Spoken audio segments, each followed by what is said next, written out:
Right. ఇక బళ్ళు చాలని పోరలంతా బడిబాట పట్టిర్రు. కొన్ని దిక్కుల్లా అమాస అడ్డం వచ్చిందని పోరల్ని బడికి పంపించలేదు కానీ తొలుతనాడు పోవాలనేటి సెంటిమెంట్తోని చాలా మంది పోయిర్రు.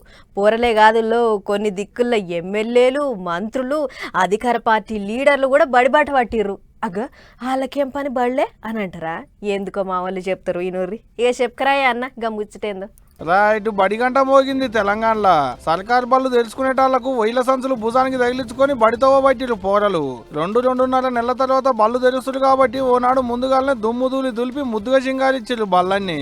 కరీంనగర్ లో ఉన్న పోలీస్ క్వార్టర్ లో సర్కారు బడినంత గిట్ల ముద్దుగా గాలిబుగ్గలతో సింగారిస్తే ఆదిలాబాద్ జిల్లాలో తొలతనాడు బడికొచ్చిన పోరలకు పూలు చల్లి ఎదుర్కొన్నారు పంతులు. అటెంక గిట్ల చాక్లెట్లు ఇచ్చిర్రు. ఇక ఎటు చూడలే, ఇది యాదాద్రి జిల్లా పెద్దకందుకూరు అనేటి ఊళ్ళే. బడి బోనం ఎత్తిండు, ఇంటింటికి తిరిగిండు, సర్కారు బయళ్లకు పోరాల్ని పంపించాలని సాటింపేసిండు. పేరు భీమగాని రాములు. గా ఊరికి మాజీ సర్పంచ్ కి అన్న.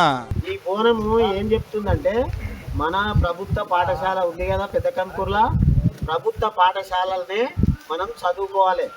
అందులో కంప్యూటర్లు ఉన్నాయి, మరియు డిజిటల్ క్లాసులు ఉన్నాయి, మంచిగా విద్య నేర్పించుకున్న ఉపాధ్యాయులు ఉన్నారు. కాబట్టి మీరు అందరు ఎలా చదువుతారు? పెద్దకంకూర్ గవర్నమెంట్ స్కూల్లో చేర్పిస్తాము.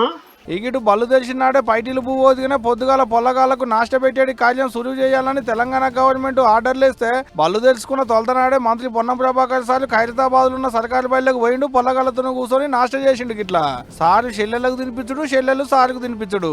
ఈ బుజ్జి సారుకు తినిపిస్తుంటే చిన్న మురిపెం కాదు పో మంత్రి సార్ది. పొద్దుగాల నాష్ట గిలాసెడు పాలు. కాకుంటే ఇప్పుడు అప్పుడే అన్ని బళ్ళల్లో గిట్లా నాష్ట పెట్టేటి కార్యం చాలు కాలేదు కానీ నవంబర్ కల్లా అన్ని బళ్ళల్లో పొద్దుగాల నాష్ట పెట్టుడు సులువు అవుతుంది అనేది మంత్రి పొన్నం సార్ అంటున్నమాట.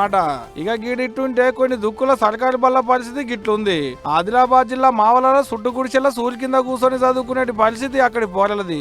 అసలే వానకాలము, గట్టిగా వాన పడితే అంతే సంగతిగా. వానలు తగ్గేది కనుక బడికి సెలవులే. మళ్ళా ఇటు బళ్ళు సాలవుతున్నాయి కాబట్టి ఆర్టీఓ అధికారులు సుతా రోడ్డెక్కిరు బడి బస్సులు చెకింగ్లు చేసేందుకు. బస్సులు కండిషన్లు లేక ఎన్ని మాట టక్కర్లు అయినాయో ఎంతమంది జీవిడిసిలో చూసినాం కదా ఇంత మునుపు. అందుకే ముందుగా చదువుకురు అన్నట్టు ఈ పారికి.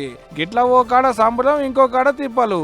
ఓ కాడ అద్దాల బంగ్లాల చదువులు, ఇంకో కాడ పూరి గుడిచెల చదువులు. భలే గమ్మతుంది పో ముచ్చట.